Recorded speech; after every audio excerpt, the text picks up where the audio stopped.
La abogada María de Lourdes Maldonado, directora de Dignidad y Derecho. Bienvenida, doctora. Nos ha llamado la atención el caso de una psicóloga que enfrenta cárcel por denunciar una supuesta violación. ¿Nos puede dar datos, por favor? Muchísimas gracias, buenos días. Para mí es un gusto estar aquí esta mañana. Realmente este es un caso sumamente alarmante por todo lo que se ha venido dando. En primer lugar, porque existe una niña que presumiblemente es víctima de violencia y que ha sido total y absolutamente desatendida por todo el sistema judicial y por el sistema de salud al exponer su historia públicamente.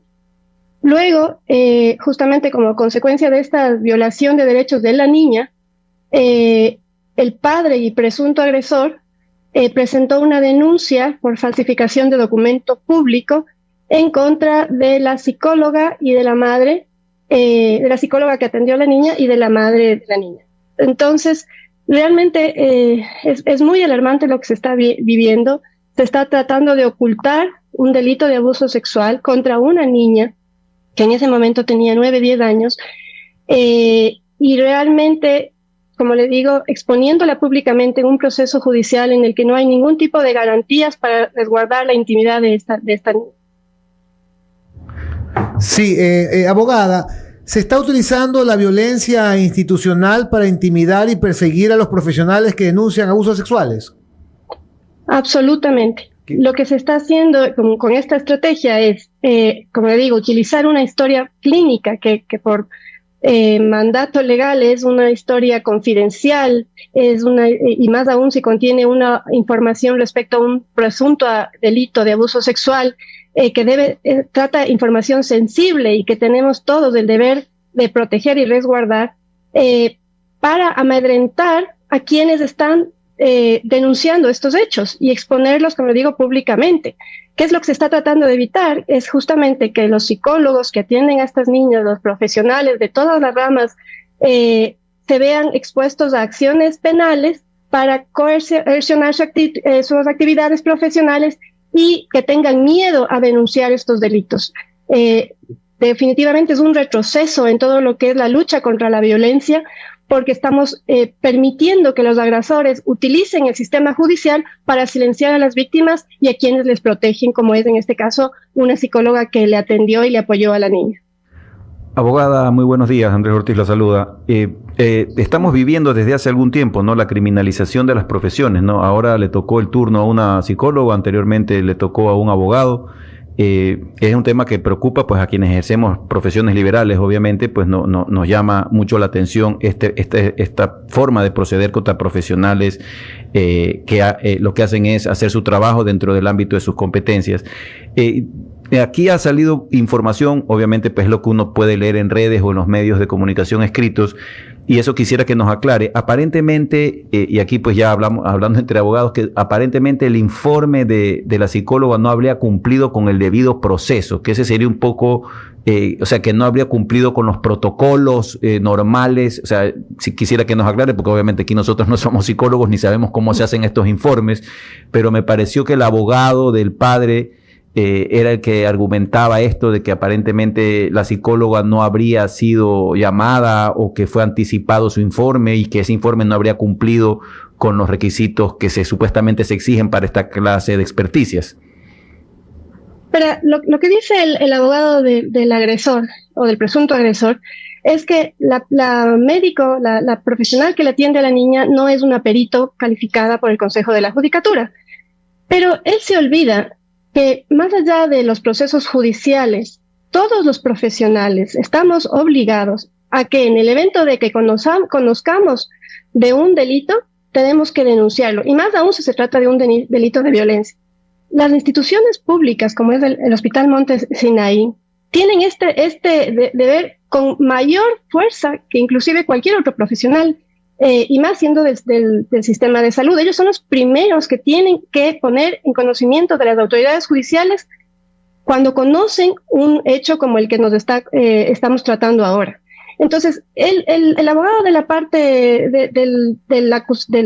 del agresor, porque presuntamente es el padre de la niña, olvida este hecho, y parecería ser que únicamente tienen importancia los informes realizados por peritos designados por la función judicial. Es decir, si por ejemplo, en una institución educativa se tiene conocimiento de una agresión o de una violencia sexual, el deber del colegio es guardar silencio, según este abogado. Y eso no es así. Todos estamos en el deber de denunciar los delitos que lleguen a nuestro conocimiento, y más aún si se trata de un tema de violencia. Este es un poco el problema aquí, que él está diferenciando o está confundiendo lo que es la intervención de un psicólogo dentro de un proceso judicial de la intervención de un psicólogo prestador de salud que está obligado a denunciar estos hechos. Y es más, inclusive ahí hubo una falencia muy grave del hospital o de las personas que estaban a cargo del hospital en ese momento, porque ellos fallaron en ese deber. Y la madre se vio forzada a presentar esta denuncia haciendo uso del informe de la psicóloga, cuando era la institución médica la que tenía que presentar o referir este proceso a las autoridades judiciales. Entonces, no podemos mezclar estos dos hechos por un lado. Y por otro, mencionarles que ese no fue el argumento que utilizó el abogado del padre de la niña al presentar su denuncia. El único argumento que él utilizó es el poner en duda que una mujer de clase media alta pueda acudir a un centro de salud. Es decir, él ha ido utilizando argumentos en la medida de que el proceso ha ido avanzando para defender su posición, porque su denuncia no recogía eso. Luego también él ha puesto en duda el hecho de que la niña fue atendida en el hospital. Pero no nos olvidemos que esto se dio en el tiempo de pandemia. Todas las instituciones estaban, digamos, funcionando con no todas las formalidades o los procedimientos habituales, porque era una situación emergente que hacía que la atención no cumpla, digamos, todos los protocolos que normalmente se cumplen en estos sistemas, por un lado. Y por otro lado, que estamos frente a un caso como les digo, de posible violencia sexual, y que por principio no puede ser público. Es decir, tenía que haberse tratado a esa información de una manera absolutamente confidencial. Es así que esas historias clínicas tienen este carácter reservado y por eso no se exponen públicamente a través de los canales que utilizan las instituciones de salud para tener un registro de los pacientes que se atienden en los centros de salud. Entonces, él se está haciendo, como le digo, utilizando todas estas situaciones particulares del caso, comenzando por el escenario en el que vivíamos, que era la pandemia, para tratar de poner en duda que la niña fue atendida efectivamente por la psicóloga, cuando la propia niña ha reconocido que fue tratada por la psicóloga, cuando consta en la historia clínica, que lamentablemente ahora es pública, que los dibujos, las anotaciones de la propia niña con su puño y letra, y que es evidente para cualquier persona que ella fue atendida por la psicóloga y que la psicóloga lo único que está haciendo es cumplir su trabajo. Realmente esto es algo sumamente, como le digo, alarmante, el permitir utilizar tanto el sistema judicial como el sistema de salud para desproteger, desamparar a una niña. Es algo que realmente no podemos permitir. De ninguna manera. Doloroso todo esto que ocurre. ¿Cómo poder defender más a las niñas? ¿Cómo hacer que estos casos no sean tantos? Muchos no se denuncian, pero son tantos en nuestro país. ¿Qué es lo que hace falta? Más allá de políticas públicas, porque hay leyes, lo que no vemos es acción. ¿Cómo se tendría que encarar esto, abogada? Para mí es fundamental comenzar por una capacitación efectiva para todos los jueces, fiscales y peritos y demás personas que intervienen en la investigación de estos delitos. Parte de este gran problema es la absoluta revictimización que ha tenido esta niña. Si los jueces, los fiscales, los peritos y todos los que están llamados a protegerles no tienen el conocimiento de cómo tratar a una víctima de violencia, que de por sí es una persona que no sabe o no puede expresar su dolor porque está en una situación de absoluta vulnerabilidad, ¿cómo podemos garantizarles protección? En este caso, como les digo, es gravísimo porque en el momento en que esta información se puso o se utilizó para un proceso penal de naturaleza pública, los jueces que tenían que conocían, o los fiscales que en el primer momento conocieron de la denuncia, tenían que haberle dado un tratamiento especial, resguardando en todo momento la seguridad de la niña, resguardando su información, permitiéndole a ella exponer su caso con absoluta protección, no exponiéndola frente a su agresor. Eso es victimizar. El ponerle a la víctima frente al agresor y hacer una contraposición, digamos, de posiciones con una niña de 10 años, de 9 años. O sea, bueno, todo esto comenzó a los 9 años, pero fue avanzando en el tiempo. ¿Y qué garantías ha tenido esta niña? Entonces, realmente donde tenemos que trabajar es en esas personas que están llamadas a proteger a las niñas, los que son partes del sistema judicial, los que son partes del sistema de salud, los que son parte del sistema educativo, tienen que estar capacitados para tratar a las víctimas de violencia. No podemos dejarles expuestos en manos de abogados que sin ningún tipo de consideración humana,